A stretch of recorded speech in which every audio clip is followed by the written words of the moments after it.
देखिए question number 2 में क्या लिखा हुआ है। क्वेश्चन नंबर 2 में लिखा हुआ है if X and Y are directly proportional. यहाँ पर एक्स एंड वाई को क्लेम्ड कर दिया है कि प्रोपोर्शनल है, ठीक है। यहाँ पर चेक करने के लिए नहीं बोल रहा है, यहाँ पर क्लेम कर दिया कि ये प्रोपोर्शनल है, ऑब्वियसली ऑलरेडी प्रोपोर्शनल ही है। तो find the values of x1 x2, क्या find values of x1 x2 and y1, यही कह रहा है ना। In the table given word, नीचे जो टेबल दिए हुए हैं इसमें x1 x2 और y1 का वैल्यू निकालिए। इसमें x और y ऑलरेडी प्रोपोर्शनल है। जब प्रोपोर्शनल रहेंगे x एंड y, जैसे कि हम आप लोगों को क्वेश्चन नंबर 1 में बताया है, जब प्रोपोर्शनल रहेंगे x एंड y तो सबका फ्रैक्शन सेम आना चाहिए, यही बताया था ना बच्चों। चलिए अब उसी के अकॉर्डिंग हम इस पर प्रैक्टिस करते हैं। यहाँ पे क्वेश्चन नंबर 2 पहले लिख देंगे बच्चों, ठीक है। और जल्दी से हम डेटा बनाएंगे। पहले एक्स वाई, यहाँ पर डेटा बना लिया। 372 लिखा हुआ, क्या लिखा हुआ है x1 लिखा हुआ, और क्या लिखा हुआ है 122 लिखा हुआ, और क्या लिखा हुआ है x2 लिखा हुआ, और क्या लिखा हुआ 192 ये लिखा हुआ है, और 10 लिखा हुआ है। यहाँ पर y1 लिखा हुआ है, यही लिखा हुआ है ना बच्चों। चलिए ये मेरा डेटा बन गया, ठीक है। इसमें क्या क्या फाइंड करना है, इसमें हमको x1 फाइंड करना है, x2 फाइंड करना है, और y1 फाइंड करना है। ये तीन हमको इसमें फाइंड करना है बच्चों। तो देखिए कैसे फाइंड करते हैं। जैसे कि हम आपको क्वेश्चन नंबर 1 में बताया था कि जब प्रोपोर्शनल रहेगा x एंड y तो ये लोग दोनों का फ्रैक्शन हर केस में, ये केस 1 है, ये केस 2, ये केस 3, ये केस 3, तो हर केस में सबका फ्रैक्शन सेम आएगा। जैसे 3/72 है ना, हाँ, तो ये इक्वल होना चाहिए x1 बटे 120 के, ये इक्वल होना चाहिए x2 बटे 192 के, ये इक्वल होना चाहिए 10 बटे y1 के। मतलब सबका फ्रैक्शन सेम होना चाहिए, ठीक है।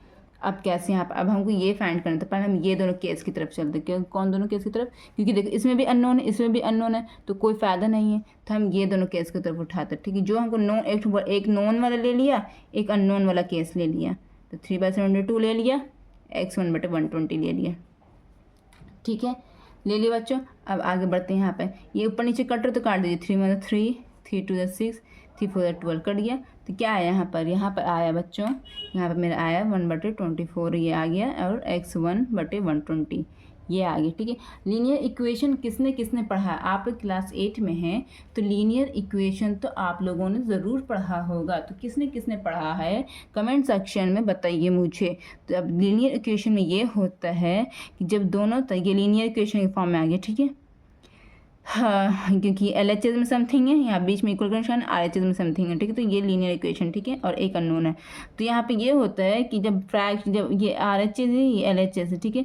तो इसमें ये होता है जब दोनों तरफ जब फ्रैक्शन हो जाता है, फ्रैक्शन में, ये फ्रैक्शन में ना, फ्रैक्शन मतलब बटे में ऐसे, ठीक। फ्रैक्शन मतलब होता है A/B के फॉर्म में, ठीक है।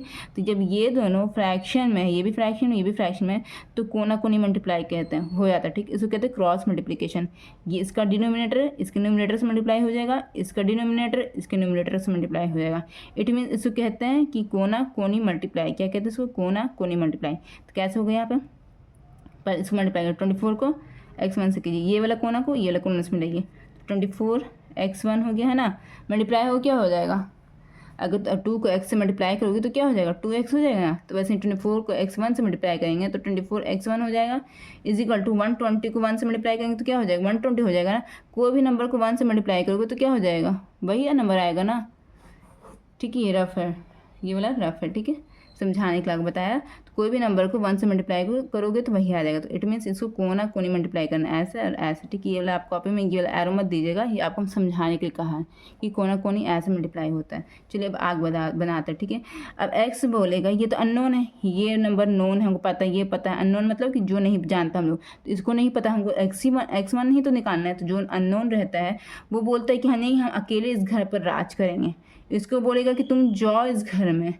तो यहाँ पे लीनियर इक्वेशन में ये होता है कि जो अगर एक घर में जो प्लस रहेगा तो दूसरे घर में जाने के लिए उसको माइनस बनना पड़ेगा। अगर एक घर में माइनस रहेगा तो दूसरे घर में जाने के लिए प्लस बनना पड़ेगा। अगर एक घर में अगर एक घर में डिवाइड में रहेगा तो दूसरे घर में जाने के लिए उसको मल्टीप्लाई के फॉर्म में आना पड़ेगा। अगर एक घर में अगर मल्टीप्लाई रहेगा तो दूसरे घर में आने के लिए इसको डिवाइड होना पड़ेगा, ठीक है। ये LHS वाला घर हो गया, ये RHS वाला घर हो गया, ठीक है। तो इसमें यही होता है। अब देखिए यहाँ पे 24 और x1 के बीच में क्या है, मल्टीप्लाई था ना, मल्टीप्लिकेशन है, कुछ नहीं है, तो यहाँ मल्टीप्लाई, ठीक है। यहाँ पे मल्टीप्लाई था, तो देखो मल्टीप्लाई में रहेगा, तो जब दूसरे घर में जाएगा तो क्या बन जाएगा, डिवाइड में चला जाएगा। तो x1 यहाँ पर लिख लिया अकेले, x1 बोलेगा हम इस घर पर अकेले राज करेंगे, तुम दूसरे घर में जाओ। तो यहाँ पर पहले तो ये पहले ही से ये था 120, तो पहले ही से यहाँ पर था ना बैठा हुआ, ये इसके घर में दूसरे घर में आ रहा है, तो ये मल्टीप्लाई के साथ इसके साथ अननोन के साथ ये मल्टीप्लाई के फॉर्म में कनेक्ट था ना, तो यहाँ पर आ जाएगा वो डिवाइड में आ जाएगा, ठीक है। इसका मतलब डिवाइड, समझ में आ रहा है, ये वाला पैटर्न हो गया। अभी कट देखो, ऊपर नीचे कटा तो काट दो, 4 6 24, 4 6 12, 4 0 0 कट गया, 6 6 6 5 30। इट मीन्स x1 क्या हो गया, x1 आ गया 5, नीचे तो 1 ही बचा है, x1 क्या आ जाएगा 5। ये तुम्हारा आंसर हो गया बच्चों। चलिए अब इसी के अकॉर्डिंग हम लोग x2 फाइंड करेंगे और y1 फाइंड करेंगे, ठीक है। तो यहाँ पे हम लोग x1 फाइंड कर लिया है ना, अब हम लोग x2 फाइंड करेंगे। तो यही नोन वाला को लीजिए पहले फ्रैक्शन, नोन वाला फ्रैक्शन को लीजिए, नोन वाला और एक अननोन वाला, इसको लेंगे, ठीक। इसी के अंदर काम करना है ना। तो चलिए हम लोग नीचे बनाते हैं। अब सेकेंड केस 2 में हम लोग करते हैं यहाँ पर, ठीक है। केस 2 ऐसे लिख लीजिए यहाँ पर आप लोग। तो यहाँ पे क्या हो जाएगा, 3/72, ये नोन वाला ले उठा लिया, इजिकल टू अननोन वाला ये उठा लिया, ठीक है। अब हम लोग को x2 फाइंड करना है। तो इसी तरह से ऊपर नीचे काटिए, 3 2 6 3 4 12 हो गया, ये क्या हो जाएगा 1/24, ये 1/24 हो गया, ठीक है बच्चों। और यहाँ पे x2/192 ये हो गया, है ना। अब यहाँ पे देखिए ये फ्रैक्शन है, ये फ्रैक्शन है, तो क्या बताया, जब दोनों घर में फ्रैक्शन होगा, LHS में और RHS में जब फ्रैक्शन हो जाएगा तो कोना कोनी मल्टीप्लाई हो जाता है ऐसे, और ये कोना कोनी ऐसे मल्टीप्लाई हुआ और ऐसे मल्टीप्लाई हो गया, ठीक है। कोना कोनी से किया तो मल्टीप्लाई ऐसे और ऐसे। तो इट मीन्स 24 को x2 से मल्टीप्लाई करेंगे तो क्या हो जाएगा, 24 × x2 यही हो जाएगा ना, इजिकल टू 192 को 1 से मल्टीप्लाई करेंगे तो क्या हो जाएगा, 192 हो जाएगा, है ना।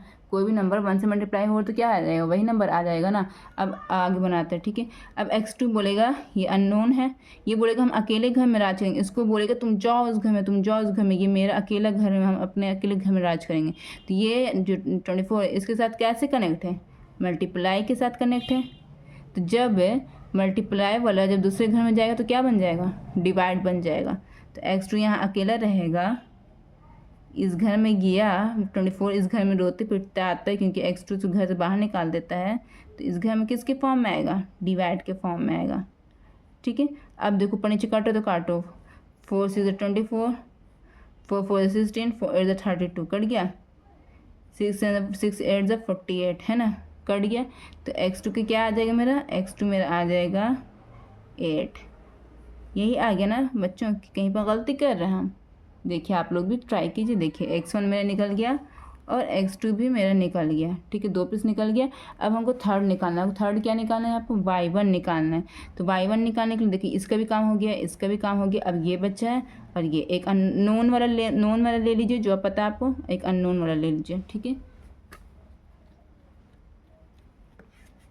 नेक्स्ट पेज में हम बनाते हैं आपको ये वाला,